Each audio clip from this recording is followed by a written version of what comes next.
grand ennemi de l'homme, c'est pas le péché, c'est pas le diable, c'est l'ignorance.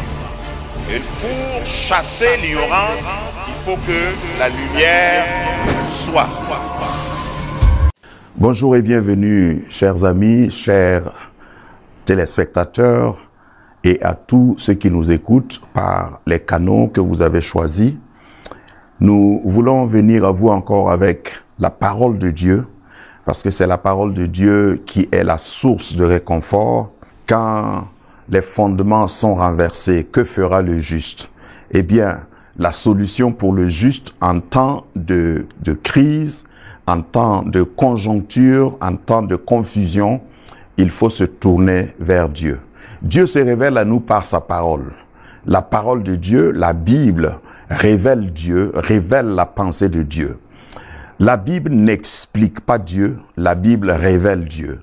Et la Bible a été écrite pour les hommes, pour montrer ou pour révéler Dieu aux hommes, mais pas pour révéler quelque chose d'autre.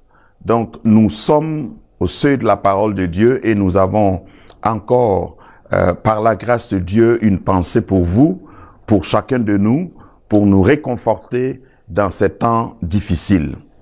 Le monde entier est en émoi, le monde entier est sous le choc face à ce que nous vivons, face à ce virus, coronavirus, alors qui vient mettre tout le monde d'accord, parce que qui que vous soyez, où que vous soyez aujourd'hui, la préoccupation des dirigeants, la préoccupation des riches, des pauvres, des noirs, des blancs, des jaunes, des rouges, la préoccupation de la race humaine aujourd'hui, c'est comment vaincre ce fléau, cette pandémie. Nous voulons d'abord, avant d'aller plus loin, demander à Dieu de toucher les corps malades, toucher ceux qui sont affectés et infectés par ce virus. Où que vous soyez, sachez qu'il y a un Dieu au ciel qui vous aime, qui contrôle la situation. La question que beaucoup de gens se posent, c'est si Dieu existe, pourquoi? Voyez-vous, Dieu a donné des lois, Dieu a donné des principes et il appartient à l'homme de suivre ces principes. Un des principes que Dieu a donné, c'est que lorsque vous vous mettez sur le toit d'une maison, d'un immeuble, et puis vous sautez hors de l'immeuble, vous allez venir par terre, vous ne partez pas en haut. Ça, c'est une loi que Dieu a établie, qui n'a pas changé depuis la création du monde. Que vous sachiez comment cette loi techniquement s'appelle ou pas, que vous ignoriez cette loi ou pas, si vous sautez dans l'air, vous allez tomber par terre et il y aura des conséquences, bien entendu. Donc ça, c'est une loi que Dieu a établie. Maintenant, Dieu n'a pas laissé l'homme sans intelligence. Il a donné à l'homme de savoir que s'il saute d'un building, d'un toit, d'une maison, il va tomber et puis il y aura des conséquences. L'homme sait ça. Même celui qui n'est pas allé à l'école sait ça. Même celui qui n'a pas fait des études de physique sait ça. Dans l'histoire du monde, il y a eu souvent une certaine méchanceté, un certain écart. Il y a des gens qui s'en fichent de ces lois-là. Dieu ne veut pas, par exemple, que la méchanceté ou d'autres vices nous poussent à faire du mal à notre prochain. Quelle que soit ta grandeur, quel que soit ton niveau de connaissance, quel que soit ton pouvoir, tu n'es pas autorisé, ça c'est un autre principe, tu n'es pas autorisé à faire quelque chose qui va nuire à la vie de quelqu'un d'autre. Mais les hommes se sont éloignés de Dieu. S'éloigner de Dieu, c'est s'éloigner de ses principes, s'éloigner de ce qu'il a prescrit. Tu ne voleras pas, tu tueras pas, tu ne convoiteras pas, etc. L'homme s'est éloigné de tout ça et certaines choses que nous avons faites, comme le fait de sauter du haut d'un étage, nous allons tomber et peut-être que nous n'allons pas vivre pour pouvoir raconter comment ça s'est passé. Ce qui se passe sur le plan mondial, quelquefois, est la résultante de notre propre comportement. Ce n'est pas la faute à Dieu. Parce que si je vois un danger dans la circulation, je vois par exemple un trou, ou bien je vois un pont qui est cassé sur une route, et je suis dans ma voiture, et j'appuie l'accélérateur, croyant que, et comptant sur Dieu pour que Dieu me projette au-dessus du ravin, pour que je tombe de l'autre côté, alors que la voiture n'a pas été conçue pour voler. Ça, ce n'est pas parce que Dieu ne m'aime pas, c'est parce que moi-même, j'ai décidé de faire fi des lois de Dieu. Alors, beaucoup de personnes qui se posent des questions, si Dieu existe, pourquoi il laisse les innocents mourir? Si Dieu existe, pourquoi il nous laisse subir ces choses? Il faut plutôt poser la question, quelle est la loi que nous n'avons pas respectée dans ce que Dieu a fait pour que des choses comme ça nous arrivent? Il y a un autre bord de croyants, de chrétiens qui passent le temps à citer aussi des versets pour dire « Oh, c'était prévu, ça va venir, c'est pourquoi ça arrive, que sera, rien ne peut. » Non, nous sommes là en tant que chrétiens, même lorsque nous avons failli. Le Dieu de la Bible dit que nous devons nous tourner vers lui, demander pardon et supplier et demander sa miséricorde. Donc, en ce temps de crise mondiale, de pandémie, notre prière est que Dieu nous fasse grâce. C'est ce qui nous reste à faire. Le temps n'est pas au jugement, le temps n'est pas au jet de pierre, le temps n'est pas aux philosophies même religieuses, mais le temps est à la prière, frères et sœurs. Si tu connais le Seigneur, il faut te mettre dans la prière, parce que Dieu entend la prière du juste.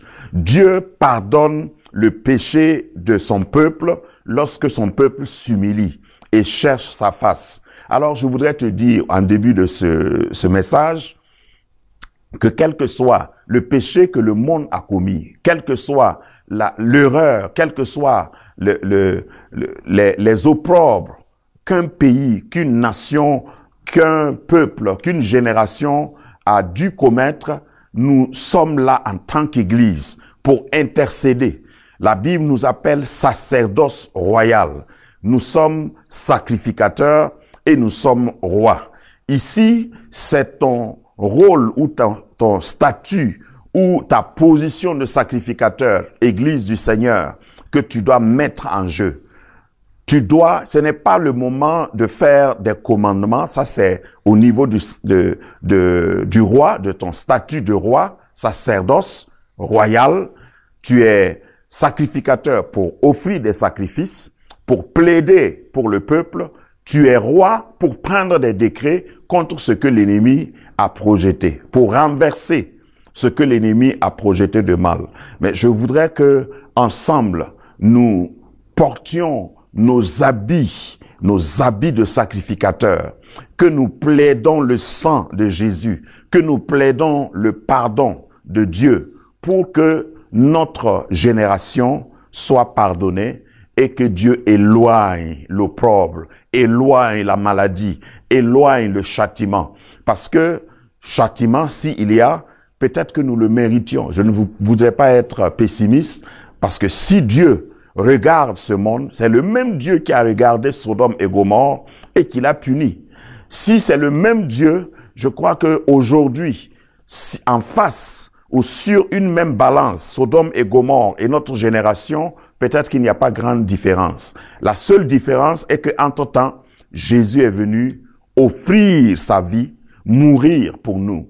Donc, cela nous donne droit, malgré l'ampleur du péché, tant que l'Église est sur la terre, l'Église est le sel de la terre et c'est à nous de plaider pour que la corruption cesse, pour que la justice de Dieu ne soit pas trop forte, pour que l'homme ne soit pas détruit. Dieu l'a d'ailleurs promis à Noé en disant « Je ne vais plus détruire la terre ». Voilà les bases bibliques pour des vrais intercesseurs.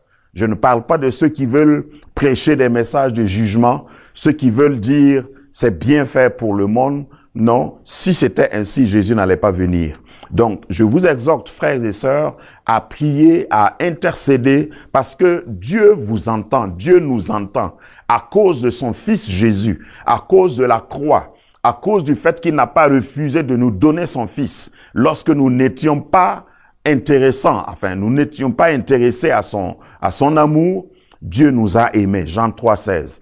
La Bible dit que Dieu a tant aimé le monde. Le monde. Ce n'est pas Dieu a tant aimé l'Église. Dieu a tant aimé le monde. Tant que le monde existe et tant que la représentation de Jésus-Christ sur la terre, l'Église existe, Dieu peut toujours pardonner. Voilà, ça c'est pour tous ceux qui sont conscients et qui veulent vivre leur foi, la foi de l'Évangile. Priez pour nos nations, priez pour ceux qui soignent, tout le personnel médical, priez pour tous ceux qui travaillent dans des laboratoires jour et nuit. Il y a des gens qui ne dorment pratiquement pas depuis que la crise a commencé, la crise sanitaire a commencé, et qui, par tout le monde entier, sont en train de courir. Priez pour les autorités qui ne dorment pas eux aussi, qui cherchent des moyens pour protéger leur nation. Priez pour des gens qui n'ont pas de titre, mais qui travaillent. Priez pour même des gens qui font des recherches hors des laboratoires. Je vais parler qui recherchent. L'intelligence que Dieu a donnée à l'homme ne peut pas être confinée autour d'un titre. Même si Dieu va susciter une nouvelle discipline pour que nous venions à bout de cette maladie, plaise à Dieu que cela soit, pourvu que l'humanité soit sauvée. Voilà un peu en introduction ce que nous voulons dire. Mais nous voulons rapidement, avant de terminer, vous laisser sur votre cœur une promesse de Dieu et un principe aussi de Dieu. Vous savez, Dieu est un Dieu personnel. Le Dieu de la Bible est un Dieu personnel. Il y a une relation que chacun de nous doit avoir avec Dieu. Ce n'est pas, Dieu ne nous regarde pas comme un groupe. Dieu ne nous regarde pas comme un ensemble. Dieu regarde chaque individu et considère chaque individu individuellement et particulièrement. C'est à cause de cela que aucun être humain ne ressemble en identité à l'autre. Dieu nous regarde personnellement. C'est ce que, voilà le passage que je vais vous laisser, c'est ce que le psalmiste, le roi David, dans le psaume 23 a compris. Il est dit dans le psaume 23, le verset 1, je vais lire le verset 1, mais nous allons nous abouter sur le verset 4. Il est dit, cantique de David, l'Éternel est mon berger. L'Éternel est mon berger. Et c'est un pronom personnel, mon berger. Je ne manquerai de rien. Il me fait reposer dans de verts pâturages. Il me dirige près des eaux paisibles. Il restaure mon âme. Il me conduit dans les sentiers de la justice à cause de son nom. Et voilà le verset. Quand je marche dans la vallée de l'ombre de la mort, je ne crains aucun mal, car tu es avec moi. Ta houlette et ton bâton me rassurent. Tu dresses devant moi une table. Ça, c'est le verset 5 que nous allons considérer plus loin. Mais ici, il y a d'abord dans le contexte, David, vous le connaissez, David était berger avant d'être roi. Et la relation qui existe entre un berger et ses brebis, c'est une relation de confiance et de soumission. Le berger s'occupe, se préoccupe du bien-être de son troupeau, de sa brebis, pour revenir dans le contexte du texte. David reconnaît que Dieu, l'Éternel ici, c'est Dieu qui n'a ni commencement ni fin. Dieu qui est au-dessus de tout. Dieu qui ne peut pas être surpris par quoi que ce soit. C'est pourquoi le terme éternel. Dieu qui ne peut pas être pris au dépourvu. Dieu qui ne peut pas être surpris par le coronavirus. Dieu qui connaît tout. Dieu qui ne fait pas de recherche. C'est ça la signification de l'Éternel. Avant que quelque chose soit, lui, il était. C'est ça l'Éternel. Avant qu'on ne puisse imaginer et inventer quelque chose, lui, il avait la chose. C'est ça la signification de l'Éternel. Lorsque nous comprenons qui est l'Éternel, nous pouvons effectivement comprendre pourquoi David le dit ainsi, et David l'identifie, le personnifie comme un berger. Vous savez, un berger est équipé essentiellement pour défendre son troupeau. Tout berger a ce qu'il faut pour son troupeau. Tout berger sait où trouver ce qu'il faut trouver pour son troupeau. Et c'est ça qui a été dépeint. Maintenant, le verset 4 nous dit, « Quand je marche dans l'ombre de la vallée de la mort, je ne crains aucun mal. » La méditation est intitulée, en fait, « Je ne craindrai aucun mal. » Aucun mal. Cela ne veut pas dire que le mal n'existe pas. Ici, premièrement, il faut noter que David dit qu'il arrive des fois qu'il marche dans l'ombre de la vallée de la mort. Quand tu es dans l'ombre d'un arbre, sous l'ombre d'un arbre, tu sens l'arbre. Tu sais que l'arbre est là. Si tu es à l'ombre de quelque chose, tu peux sentir la chose. Tu peux même entendre la chose passer sur ta tête. Donc, le fait d'avoir l'Éternel comme berger ne te prévient pas ou ne te vaccine pas contre les problèmes. La mort peut être une réalité, la mort peut courir, et puis tu peux sentir, et tu peux te voir à l'ombre de la mort. Mais si tu es conscient que l'Éternel est ton berger, tu ne crains aucun mal. Alors, aujourd'hui, où que tu sois, quand tu sors, c'est comme si tu marches dans l'ombre de la vallée de la mort.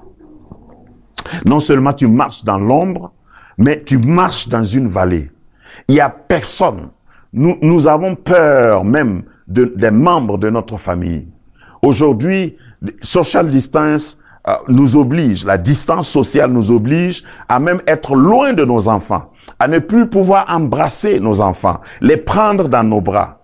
Les personnes que nous aimions, les personnes en qui nous avions confiance, ce virus est venu nous imposer une certaine crainte, une certaine distance, et tout le monde prononce le mot social distance comme si c'était pas un problème. On était en train de nous exhorter à nous éloigner des réseaux sociaux parce que ça nous rend distants l'un de l'autre. Je me demande ce que le monde va devenir après avoir pratiqué pendant tout ce temps ce social distance. Qu'est-ce qu'on va devenir? Est-ce qu'on va devenir des loups l'un pour l'autre? Personne n'a confiance en personne. Aujourd'hui, c'est pratiquement interdit d'éternuer quand tu es en public ou quand tu es quelque part, même dans l'église, s'il vous plaît. Même à la mosquée, s'il vous plaît. Quand tu tousses ou quand tu éternues, tu es devenu un suspect. Quelqu'un qu'il faut fuir. Donc, l'ennemi est en train de nous détourner. Nous devions combattre les démons, les esprits méchants, etc. Aujourd'hui, c'est comme si ce nouvel ordre vient nous obliger à faire de notre prochain un ennemi potentiel. Quelqu'un en qui on n'a pas confiance. On ne veut plus être en relation avec quelqu'un. Même dans des couples, aujourd'hui, ça ne se dit pas à haute voix, mais dans des couples aujourd'hui, il y a des gens qui se distancent sous prétexte de pouvoir se protéger. Que va devenir le monde? Si quelqu'un, aujourd'hui, n'a pas conscience que l'Éternel est son berger, il va subir toutes ces choses-là. Nous pouvons marcher dans la vallée de l'ombre de la mort, mais nous n'allons pas mourir. Je te dis que même si tu marches dans la vallée de l'ombre de la mort, tu ne mourras pas. Si l'Éternel est ton berger, tu ne mourras pas. Parce que David dit, je ne crains aucun mal. Je veux dire à une infirmière, je veux dire à un médecin, je veux dire à quelqu'un qui est dans le corps médical.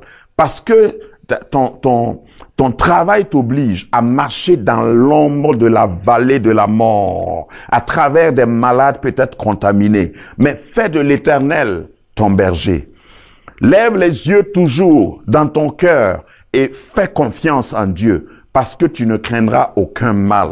Et même ce que tu soignes à cause de ta confiance en l'Éternel, Dieu viendra mettre encore sa main pour t'accompagner, pour que tu puisses réussir.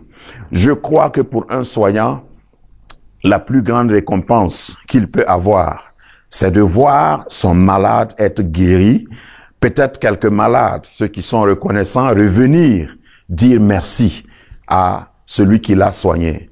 Et je proclame dans le nom de Jésus que l'ombre de la vallée de la mort ne te fera aucun mal et tu vas résister, tu vas subsister et tu vas vaincre.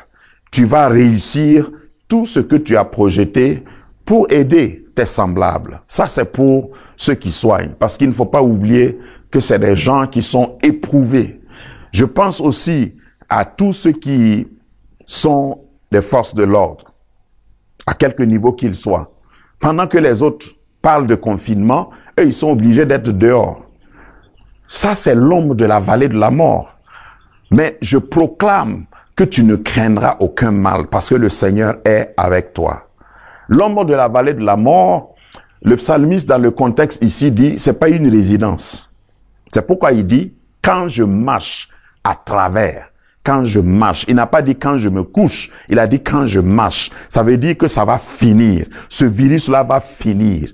Nous sommes en train de le traverser. L'ombre de la vallée de la mort. Cette vallée-là, nous la traverserons et nous sortirons victorieux. Je le proclame au nom du Dieu de David qu'il a connu personnellement que nous allons traverser et nous allons aller à l'autre côté de la vallée sans que rien ne nous touche. Et je déclare par l'autorité de Jésus que la mort peut nous voir traverser, la mort peut nous voir sous son ombre, mais nous allons finir de traverser. Personne d'entre vous ne doit partir par une mort prématurée. Si Dieu est votre berger, l'Éternel est votre berger, vous allez finir ce que vous voulez, ce que Dieu veut que vous fassiez sur la terre avant de partir. Je prie que Dieu vous accompagne. Je prie que cette pensée reste dans votre cœur. Un berger est là où le troupeau se trouve.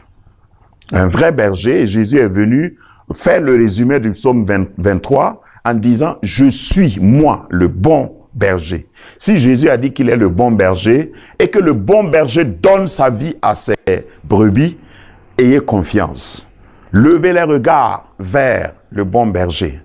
Suivez les consignes, les barrières, gestes de barrière, suivez les consignes pour vous garder sur le plan hygiénique, suivez tout le protocole qu'il faut, mais faites de l'Éternel votre berger. L'ombre est insaisissable. Vous traversez l'ombre, vous ne pouvez pas faire autrement. Mais Dieu va vous protéger. Il est votre berger. Et je termine en disant qu'il y a dans la main du berger une houlette et un bâton. Le bâton, c'est pour guider les brebis pour qu'ils ne s'égarent pas.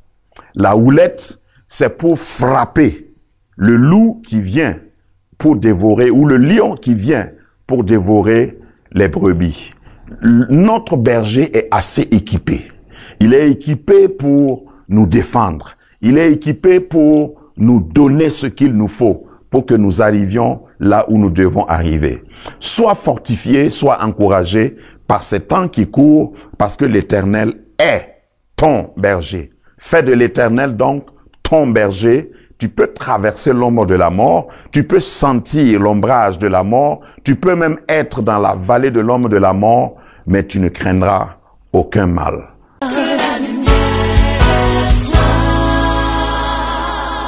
Le plus grand ennemi de l'homme, c'est pas le péché, c'est pas le diable, c'est l'ignorance.